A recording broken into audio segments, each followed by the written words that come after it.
spice. Arrakis is so beautiful when the sun is low.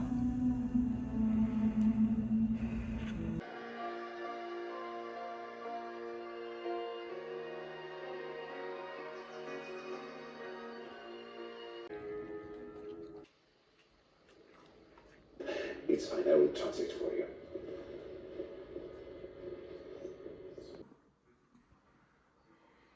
Bon, écoute Daniel, voilà, je te reçois parce que je... Intéressé par l'opportunité? Sorry. I didn't mean to interrupt. No, not at all. Don't make me laugh, stop it. Okay, today, our science team from the Tornado Tamer Project is out in the field, about to chase a storm south.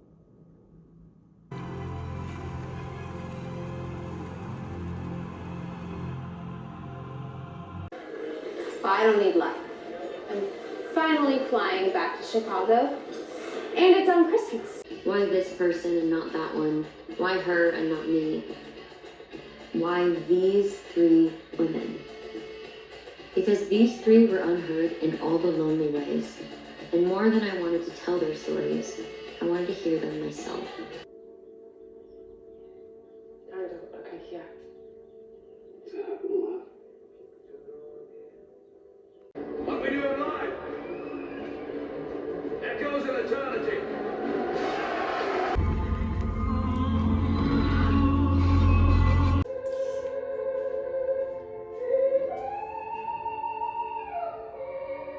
I never listen to my own records. Please turn it off. This is my cafe, ma'am. And this is what I listen to when I am alone. You are not alone. Please turn it off.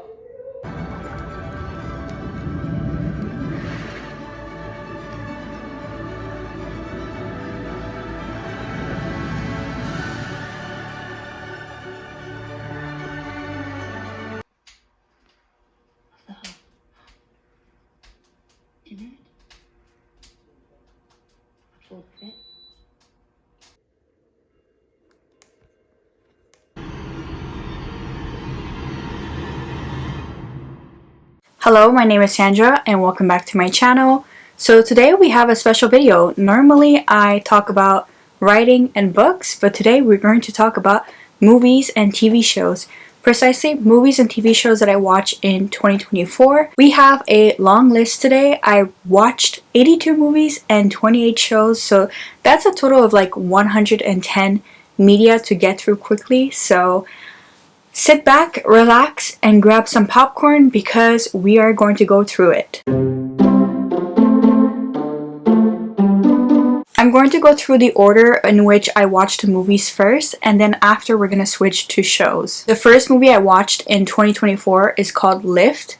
Honestly, it had all the trappings of the things that I love the most, which is aviation and a heist. So like a heist in the sky. And there's one of my favorite actresses on there. The lady that plays Tokyo in Money Heist, I think her name is Ursula something.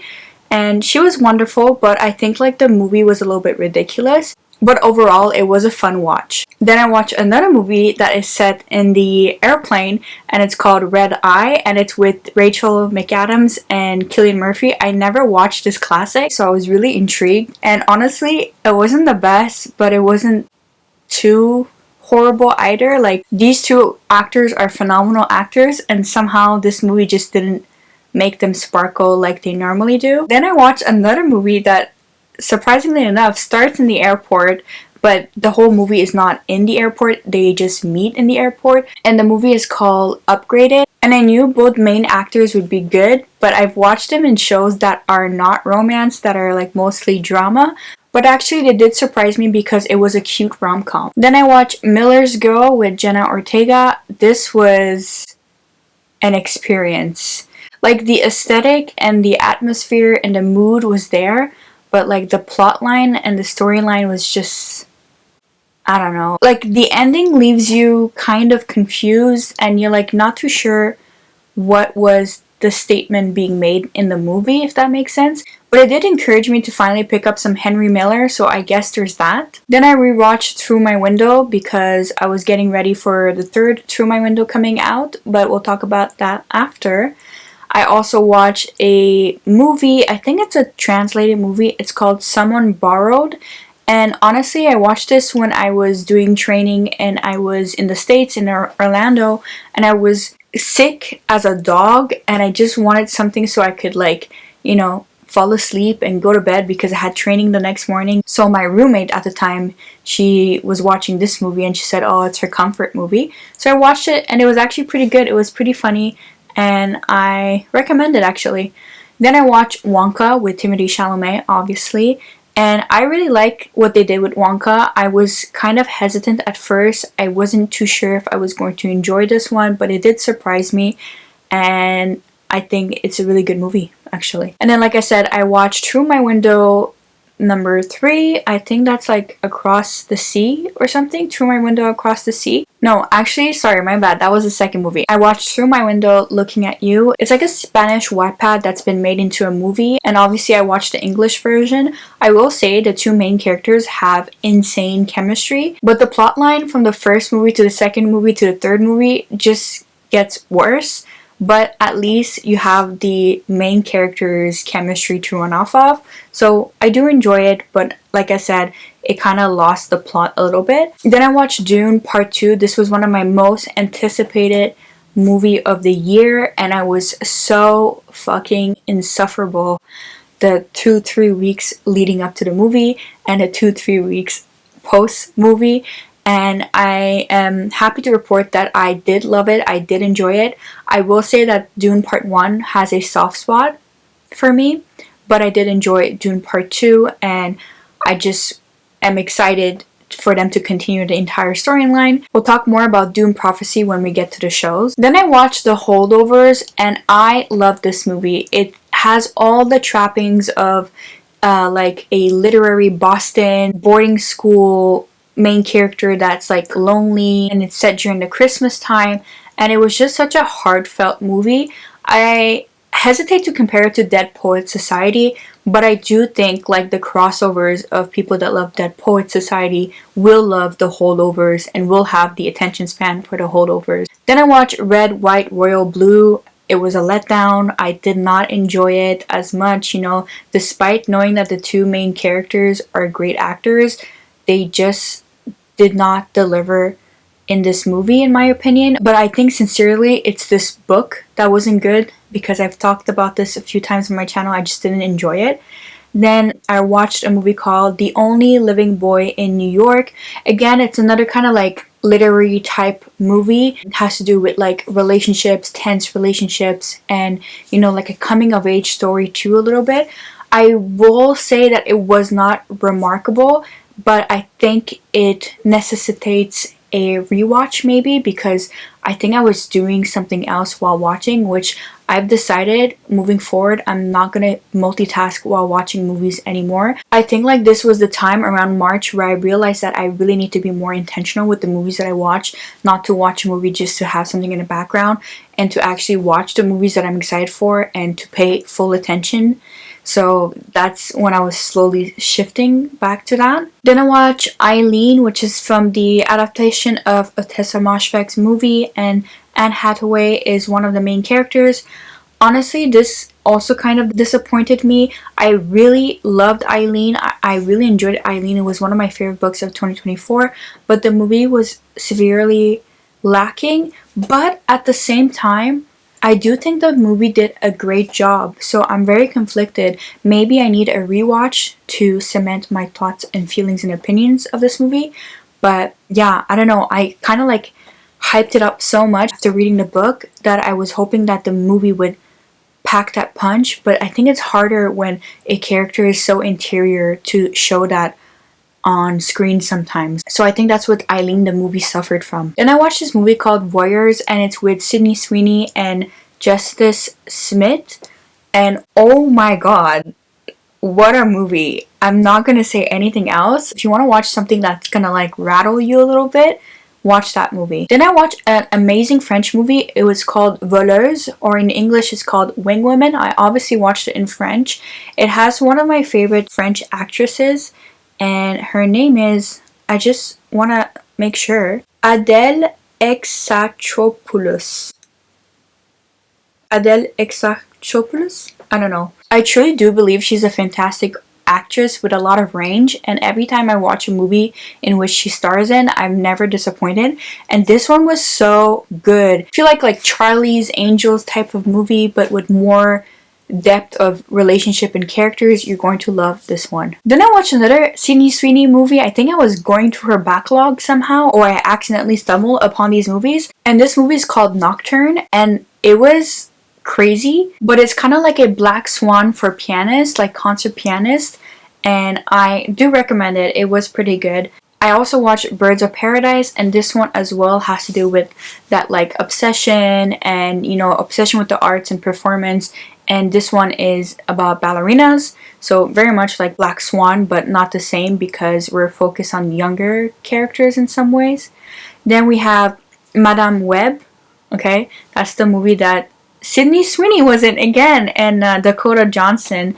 This wasn't good. It wasn't good, but it was a fun watch. I will say that. I know people dragged this movie through the mud, and I understand why, but it was like cutesy, you know? Some of it was cutesy. Then I watched Musica, and it's basically about Rudy Mancuso's life. It's his movie about his life, but in a fictional kind of setting, and it's about his experiences with synesthesia. I used to follow him back in the day when Vine was like super famous and Instagram started. Like I'm talking like over 10 plus years ago, like 14 years ago. And I really liked his stuff, and I really thought he was really talented. So it was really nice to see him make a movie out of his like experiences and whatnot. And he also have again Camila Mendes in his movie, which is also his girlfriend. So I've watched 2 movies by her this year. First Upgraded, and then now this movie. So I think she's really good in the romance category. So hopefully we'll see her in another romantic comedy type movie. Then I watched The Tearsmith. Not knowing what this was about, I thought this was going to be like fantastical elements and whatnot. I think this is translated from the Italian.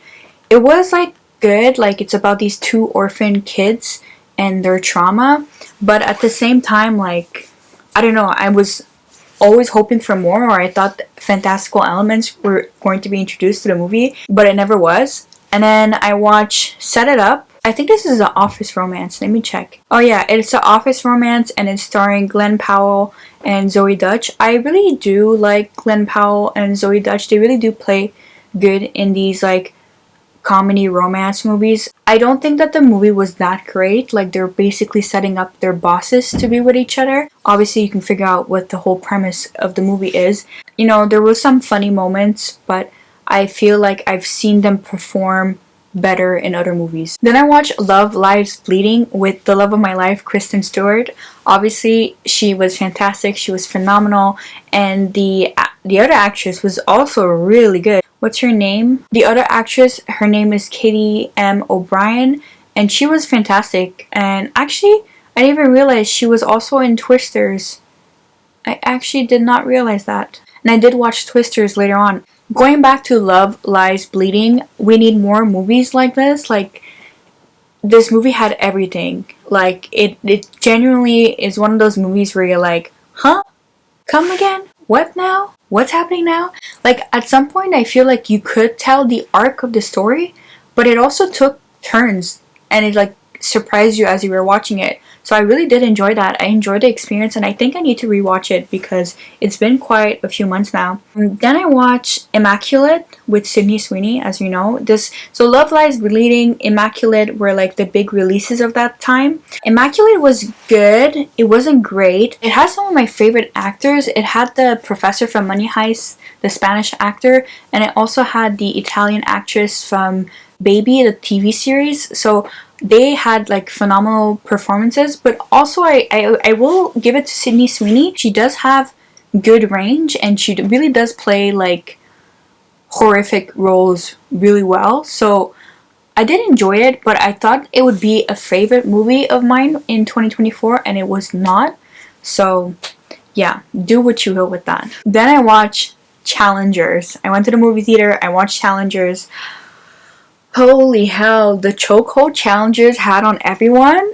Oh my god. crazy, insane, and really well deserved. Like, honestly, Challengers was one for the books because I feel like even if you're not even a tennis fan, you're just going to love this story. And again, I love stories with people that are obsessed with their art or their career or whatever, and this definitely delivered on that front. So Challenger is one of my favorites of the year. Then I watched The Idea of You. This is basically a Harry Styles fanfic turned book to movie. Anne Hathaway stars in it. We had Nicholas Galitzine again in the movie. I will say that his role in The Idea of You was much better than his role in Red, White, Royal Blue. I felt like he didn't have a personality in that movie.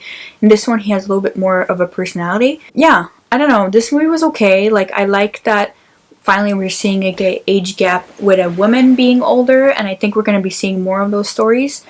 And I don't know, I don't have any other thoughts on this movie, honestly.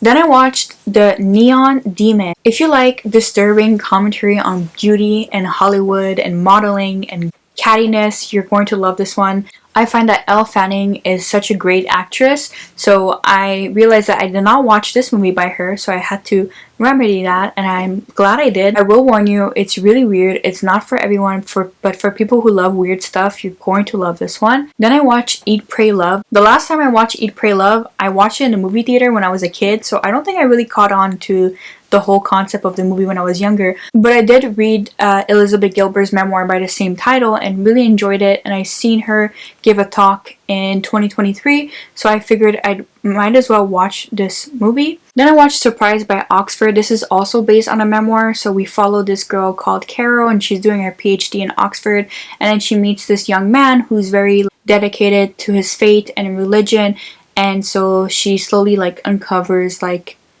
her own faith. And yeah, this is a Christian movie, so I'll warn you beforehand, but I will say that the movie was pretty good. I will say, I didn't know what this movie was about when I clicked and watched it, but I did like it. Then I watched Book of Love, and this was a surprising movie. This movie follows Sam Claflin, who plays like this English writer, but his sales are not doing well. No one is reading his books, but his book is doing really well in the Spanish world because of his translator. So he's sent by his agent to go to Mexico to meet his translator, and you know, chaos ensues, and he discovers, and I'll just leave it at that. It's a funny, heartfelt movie, and honestly, it was pretty surprising. I liked it. Then I watched a Spanish movie that's translated to English. It's called The Courier, and it's starring Aaron Piper and Maria Pedraza, and they were both in Elite, so I knew I liked them in like drama shows and movies, but this one wasn't that good. It's about like money laundering, but yeah, it was like one of those Amazon Prime movies. Then I watched another Amazon Prime movie. It's called 57 Seconds. It's with Josh Hutcherson and Morgan Freeman. Obviously, Josh Hutcherson, we all know him from the Hunger Games trilogy. So I hadn't seen him in a while in anything, so I thought I'd give this a chance. It was decent. It has to do with corruption and time travel and advancement of society, and it also has to do with like corruption of healthcare. All these prevalent themes of our current society and the current corruption in our society. I think this is a good movie, but it wasn't a great movie, if you catch my drift. Then I watched Beautiful Disaster and Beautiful Wedding with Dylan Sprouse and Virginia Gardner. These were again like these drama rom-coms from book to screen. And I never read the original series, but I know it was so popular when it came out like 10 plus years ago. So I just figured I'd just watch the movies and see if I enjoy it. And it was okay. Like, it was kind of crazy. I think the second movie was crazier than the first movie, and I don't know how that was possible, but it was. So yeah, if you want to like suspend your disbelief for an hour and a half, definitely watch these movies. Then I watched an amazing movie that made me feel like I got a palate cleanse, and it was Anatomy of a Fall, or in French known as Anatomie d'une chute, and it was a really fantastic French legal drama movie. I don't want to say any more. If you haven't seen it, go watch it. It's worth your time. I really, really, really do think that this was one of the best movies I watched in 2024. Then I ended up watching 2 more movies with Josh Hutcherson playing in it. I watched The Forger, which was an old movie that he played in, because I was doing research for the art crime book that I was writing. So I went to search movies that have to do with like art crime, and this one came up, so I was like, okay, let me try it. It wasn't spectacular. It was not great. Okay. Then I watched The Beekeeper, which he stars in as well, with the love of my life, Jason Statham. So I'm a Jason Statham apologist. You'll never catch me saying I don't like a Jason Statham movie. I think it's just because my parents made me watch Transporter movies when I was really young, and I really found it really cool, and I really liked the way his on-screen character is, because it's always the same on-screen character. So, but The Beekeeper was really good. I actually really enjoyed The Beekeeper because there's this like one elaborate metaphor of the beekeepers, and they actually play into it all the way through. So it's really good. Then I watched a French movie called L'Arnaqueur. It's set in the French Riviera. It's a play on word because arnaque in French is like a scammer, and then coeur is like heart, so like a heart scammer. Anyways, I'm trying to find the title in English. I'm wondering. Oh wow! So they weren't really original with the English title. The English title is Heartbreaker, and this stars Vanessa Paradis and Romain Duris. And Vanessa Paradis, some of you know, she is Lily Rose Depp's mother, and she's so beautiful in this movie, and I love her style and her acting in this movie. But this movie was good. It was really a lot of fun. I definitely suggest watching this in the summertime when you just want something like fun and romantic to watch, and that's also set on the French Riviera. It's also an older movie, not that old, but pretty old, 2010. So yeah. Then I watched X. What is X? Okay, yeah, now I know what I watched. X is part of like the Pearl franchise. Well, it's like the slasher movie with Jenna Ortega, but mostly it's with Mia Goth as Pearl in X. It's really good to watch this franchise all together. So you have X, then you have Pearl, and then you have Maxine. So this was the year I decided to watch them in order because I believe Maxine came out either that year or that summer, I'm not too sure. So I watched X finally, and I did like it. I did enjoy it. There's that iconic Jenna Ortega scream in this movie. Then I watched a psychological thriller FBI type of movie, and it's called To Catch a Killer, and it's starring Shailene Woodley. And one thing about Shailene Woodley is that she can actually act. So I really like this one. There's a quote in this movie that I really love, and it says, "I don't think he's looking for destruction. I think he's looking for relief." Just go watch it. I enjoyed it. I don't know what anyone else is saying about this movie. I didn't hear anyone talk about this movie, but the moment that the trailer for this movie came out, I knew I wanted to watch this movie. Then I watched The Bricklayer. So this is another one of those like heist, corruption type of movies. I'm checking to see who was the main actors. Oh yeah, so we had Nina Dobrev and we have Aaron Eckhart in this movie. This movie was alright, nothing special, don't recommend it. Next one I watched was The Matrix. I finally watched The Matrix. Really good, I liked it. I did enjoy The Matrix, don't get me wrong, but I think it's because it's so overused and so like self-referential that like I felt like when it came down to the movie, I didn't feel that connection that I would have if I had watched it on my own years ago when it first came out. But I am going to watch like the other movies in the Matrix world. I then rewatched Kill Your Darlings, and this is my first rewatch in 10 years since the movie was made.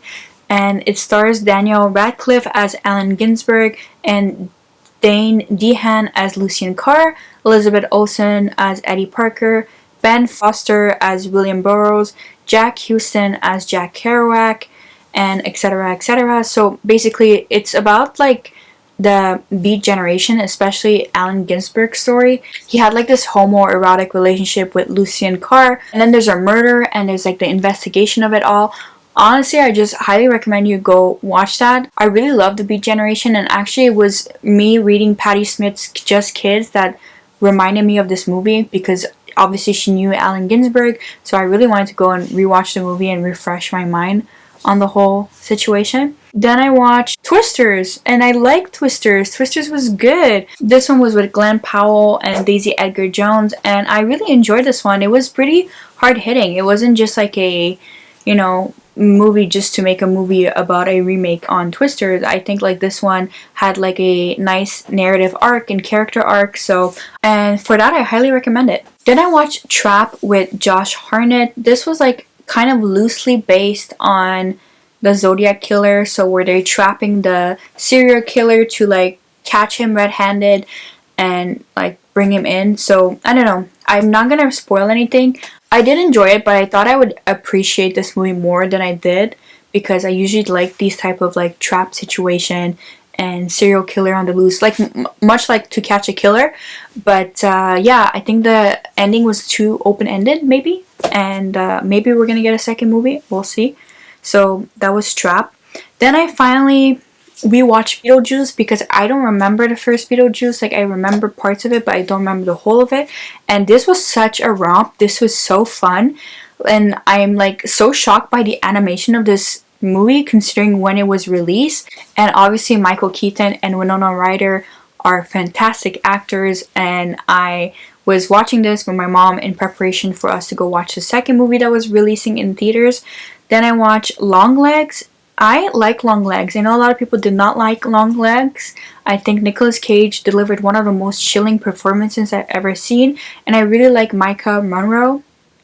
I think her name is Micah Monroe. She had played in It Follows like many years back, and I feel like she's really good at these roles, and I do think she was really good in this role too. I don't know why everyone hated it. I really love the aesthetic filming, I love the story, and I loved everything all together, and I do think it was quite chilling as a movie. And I typically do have like a big like tolerance for scary movies and scary stories, so for me to say that it was quite chilling, it was a bit chilly. Then I watched Maxine and Pearl. Honestly, Mia Goth's performance, she needs to be studied because she is great, and you can see the clear differences when she's acting as Maxine and as Pearl. By and large, I do think the Maxine Pearl trilogy is worth the watch. Maybe you should watch it like in the same week or weekend to like see all the like to see the progression of the actual story.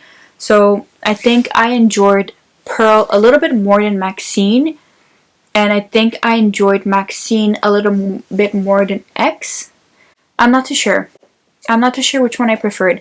Overall, I do think that the trilogy is worth the watch. Another movie that really surprised me is Lisa Frankenstein.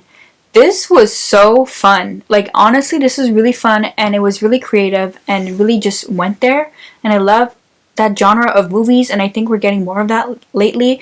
And I think if you like Beetlejuice, you will also like this movie because it's also kind of weird, and it very much has like teen angst as well. It's starring Catherine Newton and Cole Sprouse, and I'm not going to say anything more. Go watch the trailer. If you think you might like it, then you might like it. If you don't think you're going to like it, you're not going to like it.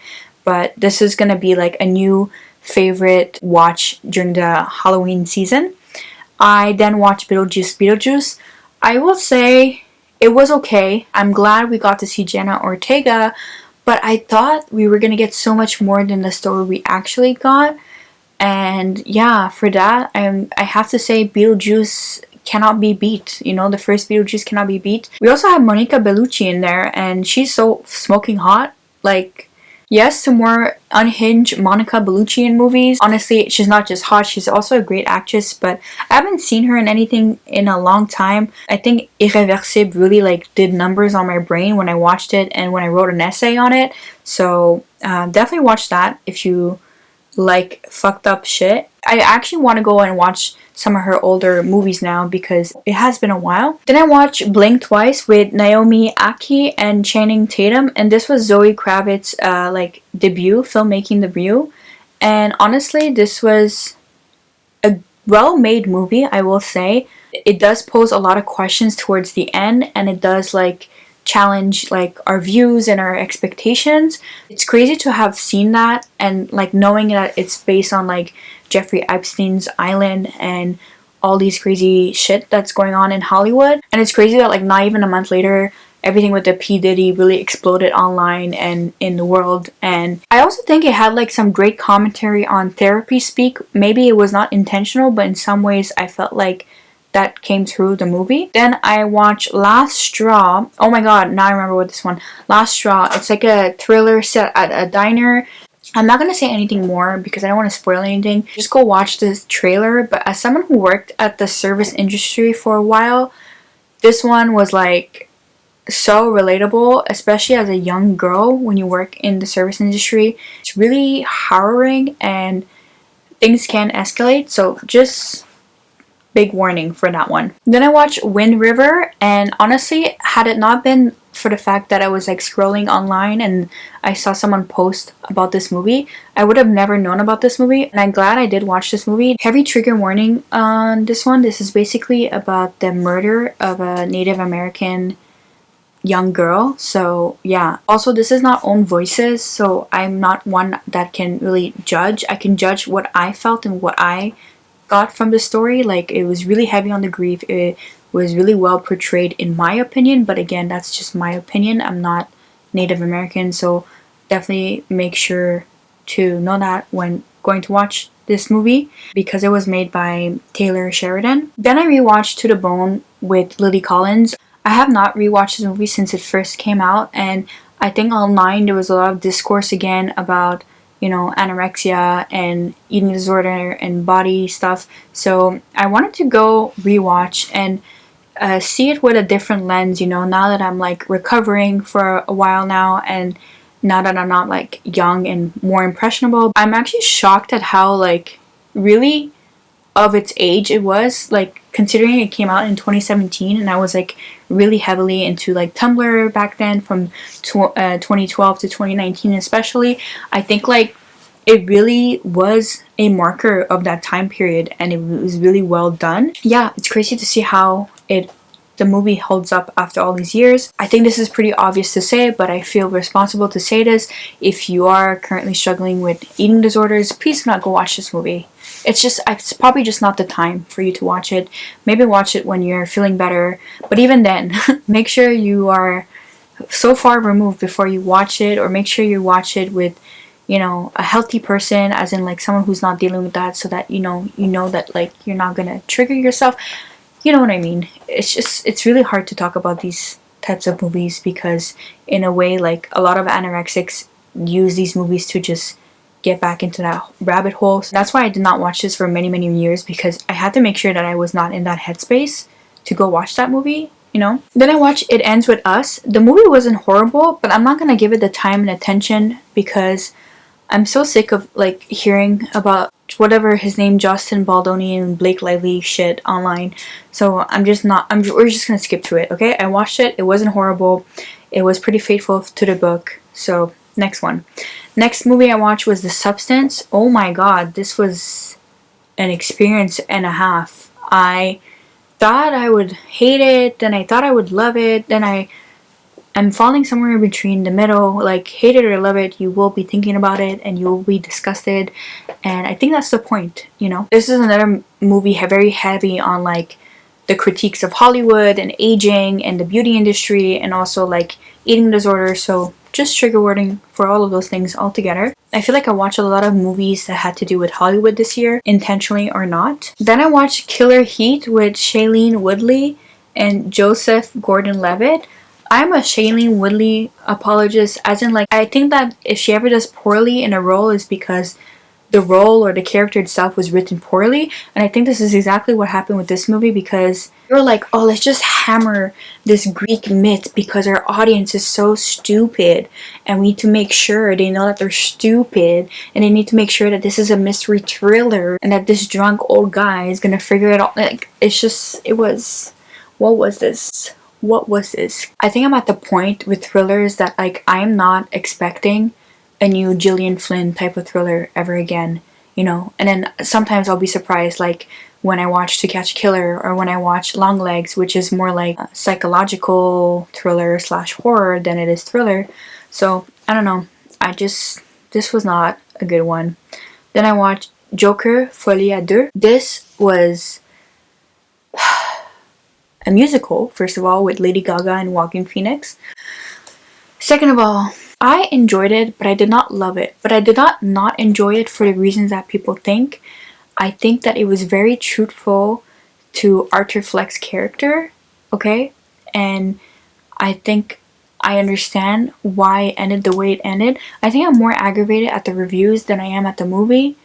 And yeah, you know, I'm aggravated at society as a whole, and I think that's why the movie did a great job to reflect that. I think I especially felt that injustice and aggravation at the second movie. This is also kind of like a court drama. It turns into a court drama, but like I think nothing can compare to the feeling of watching that first movie in the theater when it first came out.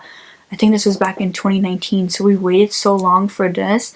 And I'm not gonna say that it was a bad movie, because it was not. It's too true to reality, so that's why it leaves you feeling unsatisfied and like self-righteous in some ways. I don't know how to explain it. I think I need to rewatch it, honestly. Then I watched Salem's Lot, because I did not know that they made an adaptation of Salem's Lot.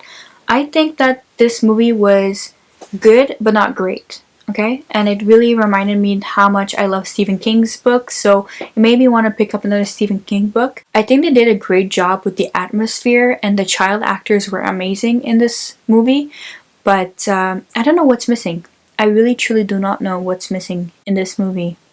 Maybe it was just not a book that can be translated into a movie. So then I was bored, so I went to go watch some classics. I went and I rewatched Black Swan, because I hadn't watched this in a long time, and I think I preferred it on a second rewatch. I think when I first watched it, it didn't like register or click with me, but on the second rewatch I really did enjoy it. And then I watched a movie that I'd never watched before, which I don't know how that is possible, given the fact that I used to love Megan Fox and Amanda Seyfried back in the days. I watched Jennifer's Body for the first time, and this was good. This was iconic, really iconic. Then I watched a shitty ass movie called Cellar Door. Like, just do not watch this movie. Like, just pick up an Edgar Allan Poe book or a what's his name, the other one, the Guy de Maupassant, the French one, and just call it a day. Just call it a day, or just read some Shirley Jackson instead. This was terrible. Then I watched Woman of the Hour, and this was Anna Kendrick's directorial debut, and she also plays in it, like a small role, but this was fantastic. This was really well done. This is how we should be doing true crime in fiction. It follows the story of Rodney Alcala, which was a guy that used to photograph his victims, and then he would like essay them and murder them. So this is really truly horrific and really well done, and I highly recommend watching it if you're in the right headspace, obviously. Then I watched Turtles All the Way Down. This one made me sob like a little baby, because I love John Green, and when I read this book, which was like the most John Green type book, knowing that John Green, you know, struggles with OCD, and knowing that I struggle with OCD, this one was just like, it hit close to home, and I think they did a fantastic job on the adaptation. And again, it was very atmospheric. In some way, it really did feel like a microcosm of the OCD experience, even though that a lot of people with OCD don't have like germ OCD. Like, I don't have germ OCD, but I have all the thoughts and behaviors and the spiraling, you know, that Asa has, and truly remarkable. I love that we are getting all of his books adapted either in show or movie format, so I just feel like my teenage heart is very content with that. Then I watched Time Cut with Madison Bailey, who plays in Outer Banks, and Antonia Gentry, who plays in Ginny and Georgia, and I really like this one. This was like a time travel slasher movie, and I think like the concept was pretty good, but I will say it does remind of another movie that was recently made 2 years ago, I think. I think in some ways it's way too similar to the movie called Freaky in 2020 and the movie franchise Happy Death Day, but again, they did have their own little spin to it. So I think like this is our 2010s 2020 version of teen slasher movies, honestly, because it seems like it's a trend. You know, before we used to have all these like I Know What You Did Last Summer, and now we have these kinds of movies. Then I watched Gladiator in preparation for Gladiator 2, because I watched Gladiator so many times when I was a kid because my parents were obsessed with the movie. So I watched this movie with my parents, and I swear to God, I think they were quoting the entire movie.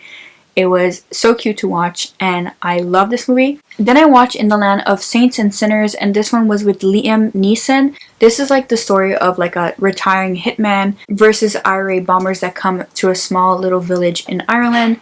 And yeah, there's a lot of action. There's a lot of like, you know, talks about like corruption and freedom, and I think this is beautifully shot as well. You just know what kind of movie you're going into when Liam Neeson is playing. So yeah, it's very much like he's like a a different kind of Jason Statham. Speaking of Jason Statham, I watched another Jason Statham movie which was called Redemption or Hummingbird, and this one was an older movie by him.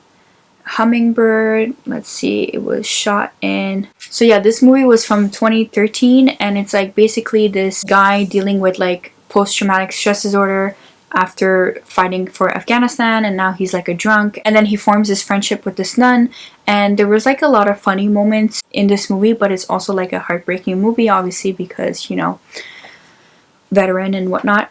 I cut my own hair. Does it show?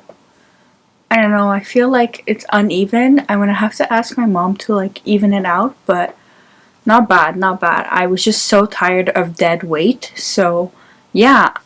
My camera died, so we're just gonna resume. I have about 10 more movies to get through, and then we're gonna go quickly through the shows.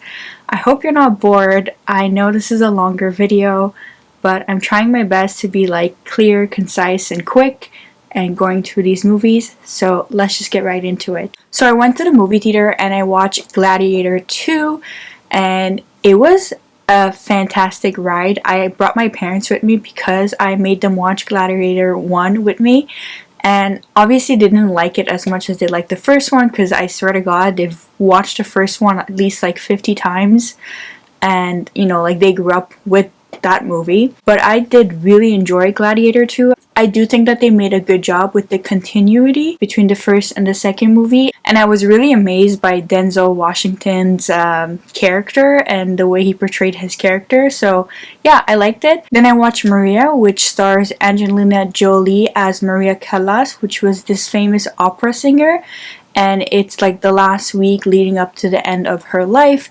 and in Paris, and it was very tragic and very beautifully rendered. And honestly, the set design, the atmosphere, and the emotions throughout the movies really sustained the grief that you know you're going to inevitably feel. And I do think it was like a haunting and beautiful performance, and it made me want to go and research Maria Callas. I know a lot of people hated this biopic, but since I wasn't too accustomed with Maria Callas, I can't really speak for her and her legacy, but it did intrigue me enough to go listen to some of her songs and to go read articles that were written about her. Then I watched Escape Room Tournament of Champions. I totally forgot that this movie existed. I watched the first Escape Room movie and I really loved it, and I couldn't wait for the second one. So at some point I was reading a newsletter and someone was talking about an escape room, and it reminded me that, oh my god, they made a second Escape Room movie. I just never watched it. So I ended up watching that at nighttime before going to bed. I don't know why I did that, but it's fine. I did like it. I felt like some of it was pretty predictable, but apparently there's an alternate ending. So there's two separate endings and it depends just the one you watch. So I had to watch the second alternate ending on YouTube. And you know what? Like, what's crazy is that I don't know which alternate ending makes it worse or makes me feel more unsettled. I'm hoping that we might get a third movie, but we'll see. I don't think so at this point, but if there will be a third movie, I will watch it. Then I watched Wicked Part 1. I don't even have to talk about this one. You guys know I love Wicked. I really did love and enjoy the movie. It's so heartbreaking, and I think I want to rewatch it sometime soon. Then I watched Carry On. Again, another movie set in the airport, and this one was like a thriller. So this one was set during the holidays, and I watched it during the holidays because that's when it was released, and it has to do with like a TSA agent that is dealing with, like, let's call it a bomb threat, but it's not really a bomb threat. I did enjoy this, and there's one point towards the end of the movie that was so satisfying for me to watch as someone who was a flight attendant, and I just don't want to say anything because it's a spoiler, but just know that I was very satisfied and I was like jumping out of my seat like, yes! Anyways, yeah, then I watched, what did I watch next? I watched Renfield. Wait, no, before that, hold on, I skipped like 2 movies. Then I watched Becoming Jane, which is like the story of Jane Austen and how she became the author as we know her as. This one was such a beautiful movie. This is a movie that I'm going to rewatch a few times whenever I feel like I'm stuck in my writing or like, you know, where is this going? Because I love Jane Austen and this movie was so beautiful. It's with Anne Hathaway and what's his name? I always forget the male actors. Plus, he's a pretty famous actor. Oh yeah, James McAvoy. And Maggie Smith plays in this one. I forgot about that. Such a good movie. I love this period drama. I just love how Jane Austen's relationship with Lefroy is very much reflective in Pride and Prejudice. Then I watched another Jason Statham movie, and it's called Operation Fortune. And this was actually pretty funny. It was a bad movie, but it was pretty funny because it had Aubrey Plaza as well. It had Hugh Grant and it had Josh Hartnett. This was another fun action undercover movie, so I highly recommend watching it if you just want to turn off your brain for 2 hours. Then I watched Renfield, and this one I had such high hope for because it's starring Nicholas Hoult and what's his name, Nicolas Cage, and Renfield is part of like the Dracula lore.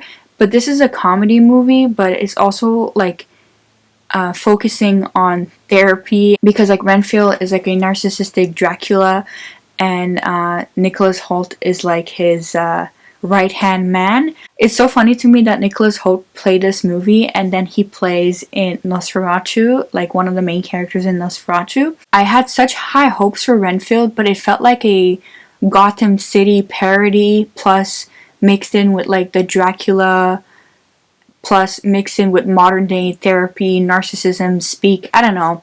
It was probably just too much for me. Then I watched Anora, and I really enjoyed Anora because it did like reflect back to me my naivety that I had growing up and in my early 20s. So I think it was a fantastic build up of a movie. I won't say anything more about this movie because there's a lot of people already talking about it. I think the best thing you can do is to go watch it for yourself and make up your own opinions, and obviously read the opinions of actual sex workers. And yeah, I watched a really good contemporary romance movie. It's called Stay the Night, and it's Canadian, and for once it's like a Canadian movie using Canadian actors and set in Toronto.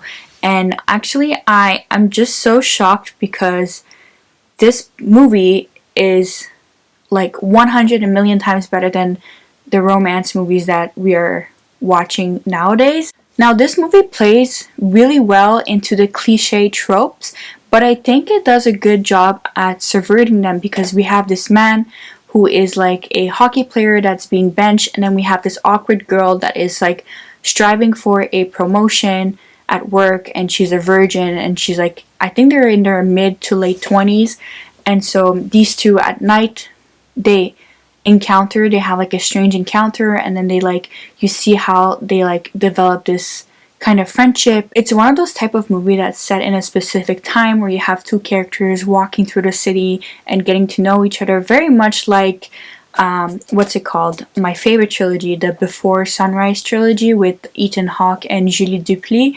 And if you like that, you're going to love this movie because it's very calm. It's very dialogue focused with like, character mannerism and the way that they talk and look at each other. So this was actually fantastic. And I wish more people were watching these type of movies. So yeah, if you like slow burn and yearning and like rich characters, you're going to like this one. And then you can't take me seriously because then I watched two rom-com, like contemporary rom-com, again, that were adapted from Wattpad.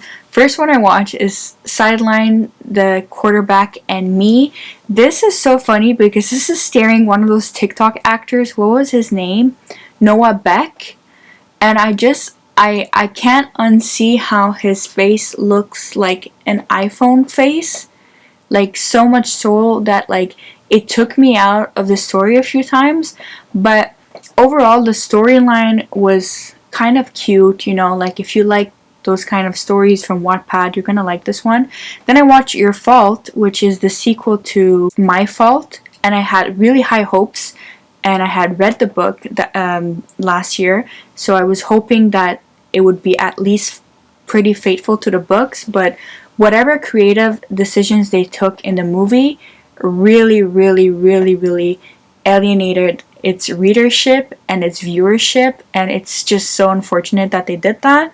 And then I watched Small Things Like These with Cillian Murphy. This is again a book to movie adaptation from the same title of the book by Claire Keegan, and I really enjoyed this. This is a very slow movie, but it's very deliberately done, and I am happy that I read the book before watching the movie because I feel like I could really see that distinction between past memories and nostalgia with present like turmoil. So I really enjoyed it, and again, it's another movie that I recommend watching during the Christmas season because it's set during that holiday. And finally, the last movie I watched it on the 31st of December. I went to the movie theater, and this is how I spent my new year. I watched Nosferatu, which was my most anticipated movie of the year besides Dune. Okay, and I loved it. Nicholas Hoult was amazing. Lily Rose Depp was amazing. Aaron Taylor Johnson, Emma Corrin.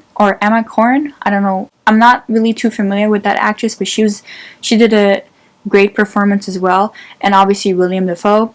This was just so, and Bill Skarsgård. Okay, this was just fantastic. The casting was fantastic. The actors are fantastic. The whole story was fantastic, and I already rewatched this movie. Like the second movie that I watched in 2025 was Nosferatu because I had to make my parents watch it and I wanted to see how they would react to it. If you haven't watched Nosferatu yet, you definitely should. Now let's go quickly to the shows. We have around 28 shows, and some of them there's multiple seasons. I watch a lot of shows because this year I got a walking pad so I could, kill a bird with two stones. What? I can kill one bird. I can kill two birds with one stone. What is the expression? I could kill two birds with one stone. But I hate that expression because why are we killing birds here, okay? Anyway, so first show I watched is Berlin, which is part of like the Money Heist series, and it's Berlin's story, and I really love that actor. And I liked the actors that were playing in the show, so I really liked the show. Then I watched Bandidos, again another actor from the elite Spanish world. This was good if you like, Outer Banks and like treasure stories like Indiana Jones. You're gonna like this one. Obviously it's not at that scale, but it was pretty good. Then I watched The Gentleman. I forgot I watched that this year. I watched that, and it's with Kaya Scodelario, which I love her. I loved her career, and Theo James, which I also love. These are two actors that I've been watching since I was a teen, and I watched them in different shows and movies that were close to me. So seeing them on screen together, what a magnetic and great performance. So if you like mob stories, you're gonna like this one. Then I watched Max and Hall, which I do believe was another book to screen adaptation, but this was a German. Is it German?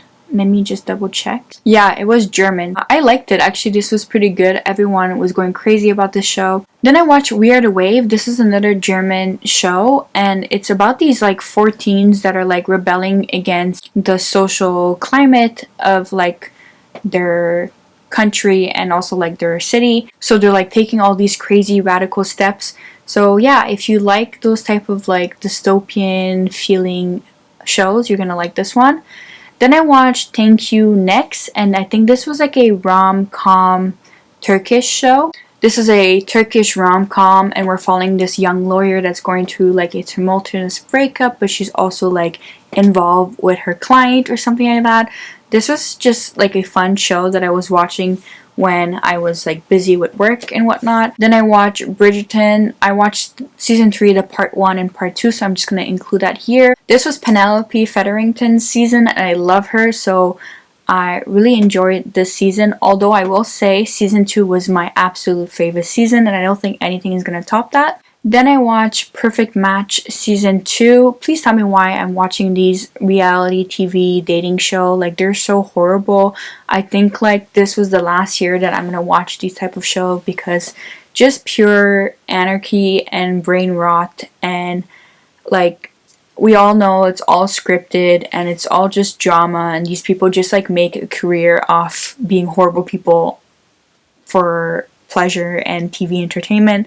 So I think I'm just done with all that, I think my frontal lobe has developed enough, and I don't know. I can see the appeal, and I know that we love reality TV, but I genuinely do not like reality TV. But because I started watching Too Hot to Handle when it first aired during the pandemic, it like reminded me of that time where like we had nothing else to do but to watch these people like catastrophically date on the screen. And so yeah, Too Hot to Handle and Perfect Match are very much in the same vein, but I think I'm really done. I didn't even watch the new Too Hot to Handle season this year because I'm just so over it. Then I watched Cobra Kai. I watched season 4 and season 5 because I hadn't watched them. And then I watched season 6, which was split in 3 parts. So I watched part 1 and part 2, and I think part 3 is going to be coming out somewhere in beginning of 2025. And then I watched season 3 of The Great. 2 of my favorite actors, Nicholas Hoult and Elle Fanning. So it follows Catherine the Great's reign in Russia. And you have also Peter the Great, and it's just such a funny show, and they deliver such spectacular performances, and their chemistry is just crazy in this show. So this show is really sad because it was the last season, but I just love The Great so much. Another show that ended this year was Elite season 8. I'm actually glad that they ended it because they were just getting crazier and crazier with the season, and I just couldn't stand the fact that every season that passed we were losing like from the main cast, and like I don't even think we recognize the main cast. I mean, you do end up still liking the new people that they bring in, especially when they stay for more than 2 or 3 seasons. But I think the show, it was time for it to go, and I just watched it because, you know, I'm very nostalgic. Like, I started watching the show when I was in my undergrad, and so I wanted to see the whole thing through. So yeah, that's the end of that. Then I watched season 1 of Sex and the City because I feel like I was the only one not watching it. At some point in the middle of the year, everyone was watching Sex and the City again, so I just wanted to be part of the conversation. I'm not gonna lie, I was swayed by the public. And then I watched Emily in Paris season 4 part 1, and then obviously I watched part 2. I love Emily in Paris. Emily in Paris is a guilty watch, you know. I obviously know that French people don't like Emily in Paris. I just love it because it's ridiculous. The characters are funny. I love Sylvie, and I just like want to live in Paris. Like, I want to be Emily in Paris, but like Sandra in Paris, but I actually do speak French and do know more of French culture. But yeah, then I watched The Umbrella Academy. This was season 4 and the last season. I feel like they did so many character assassinations in this season, so we're just not going to talk about it. Then I watched a mini series called Wayne, and there's only 1 season and it ends in a cliffhanger, so do yourself a favor and don't do that to yourself because it was so good and you wish that there's a second season, but there hasn't been. But I will say one thing, the main characters, the lead characters in that show, they met on the show, they fell in love on the show, and they're still together, and I think this is like 6 years now that they're together, so that makes you feel happy. Then I watched Tell Me Lies season 1, and then eventually I watched season 2. So good, love the book, and the show is different from the book, but it's amazing. Like, it really feels, I know that it's set like in the early 2000s, but it does feel so modern. The relationships and the college campus and everything that's going on, and how they're dealing with, you know, cheating and lying and deception and friend groups. Really, really good, really relevant. I also watched American Horror Story season 12 part 2 because I had only watched part 1 the previous year, so I finally finished it. This was the one with Emma Roberts and what's her name, Kim Kardashian. I don't know, I didn't like season 12. Season 12 was just another garbage season. Then I watched season 1, the new show. It's called Sweet Pea, and it's with Ella Purnell, and she is such a phenomenal actress. I've never watched something in which she plays in, like, first there's the Yellow Jackets, then there was Sweet Bitter, and she always plays amazing roles, like standout roles, so she was really good in this role. If you like female rage, and if you like people pleaser turned evil, you're going to like this one.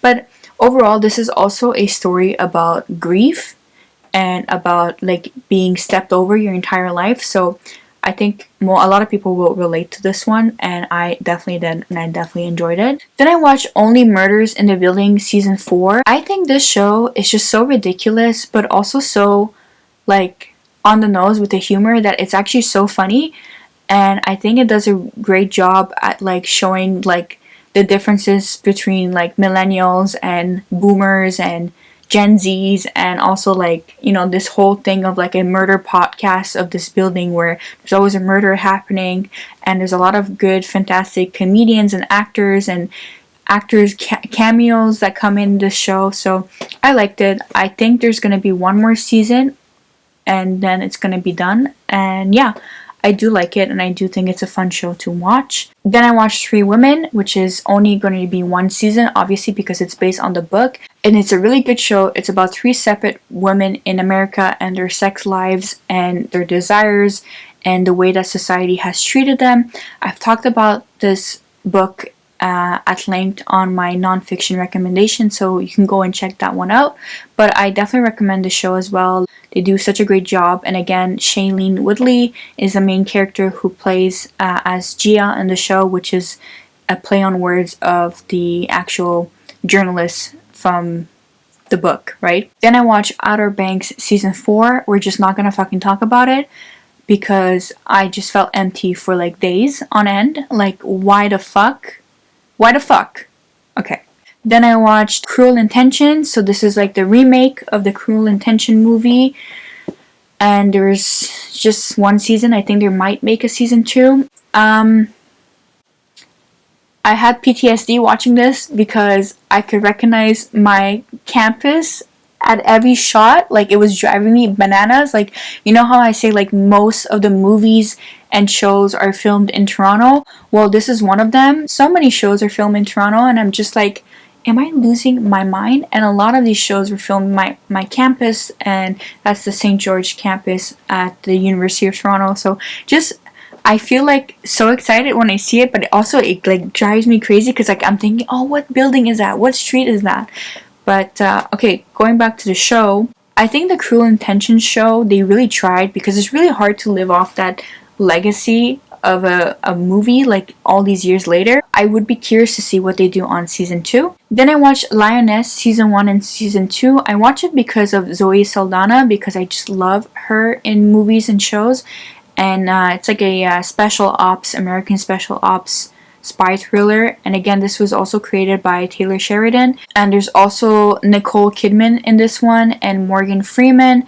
This show will really make you angry and aggravated at the entire American system, because you can just see how everything is so corrupted.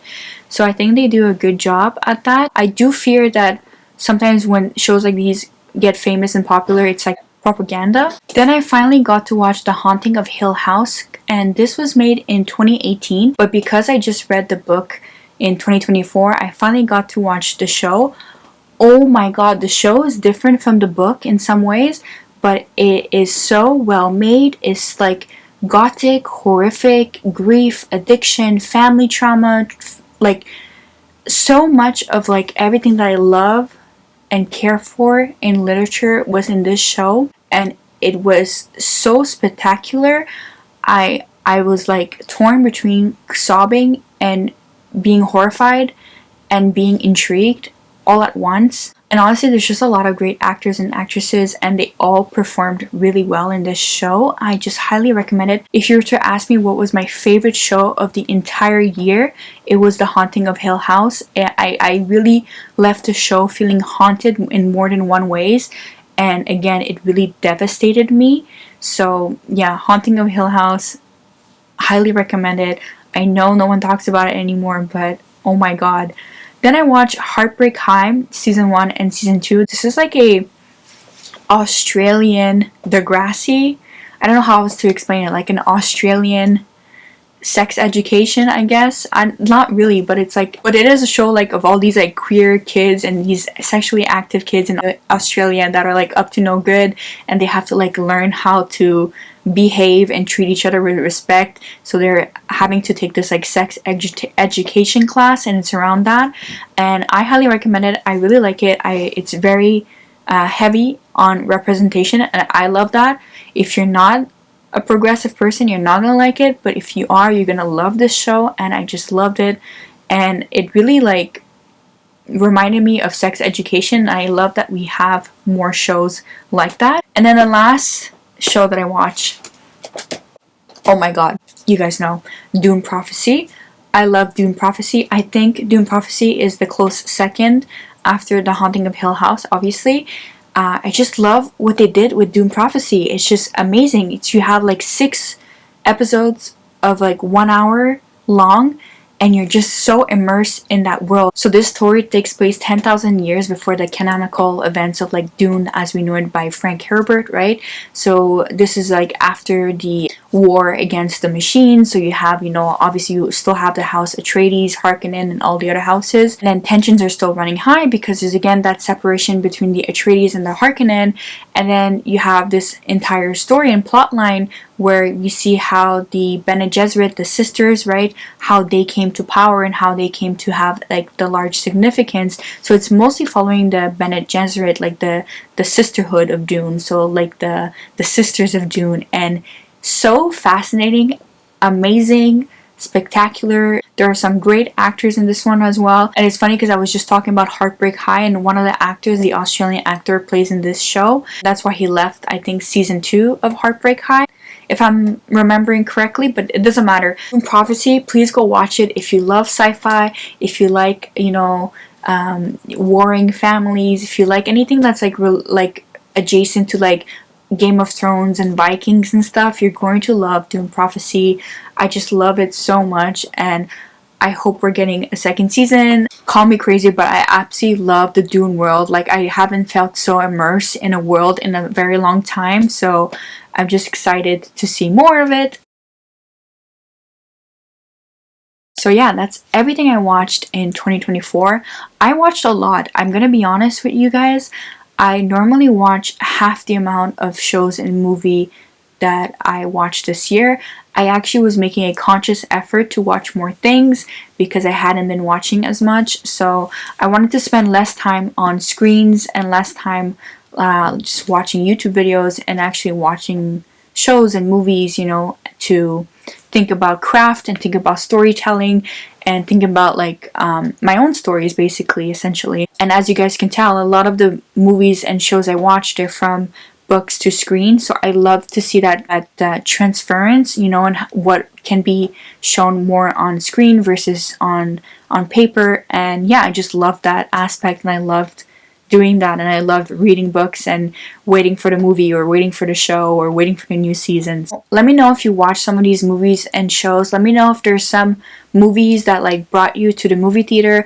I think there's a few that I went. Obviously there's Dune Part 2, Challengers, Nosferatu, Gladiator 2, Wicked. I actually went to the movie theater I think every 2 or 3 months, so this was a nice change for me, and this was something that I was really intentional about this year as well. So yeah, please do let me know, and if you have any recommendations for me depending on what I said I enjoyed, please also let me know. I always take that seriously. I know you guys always comment. I know a lot of you guys like to recommend me things as much as I love to recommend you guys things, or love to share with you guys what I've watched and seen and read. Also, let me know if you'd like to see more movie recommendations, because there are a lot of movies that I watched when I'm doing novel research as well. Like, you know, like I said, I watch a lot of art crime, I watch a lot of French Riviera movies, French movies, and all these like different types of movies, you know, because sometimes I watch movies when I feel low during life, or when I want to watch more books to movie adaptation, or when I want to watch something that has to do with an author's life, even like Becoming Jane.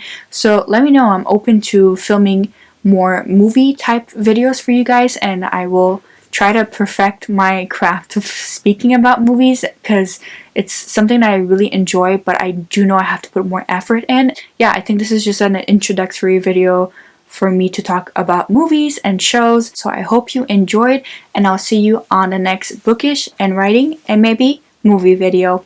Bye!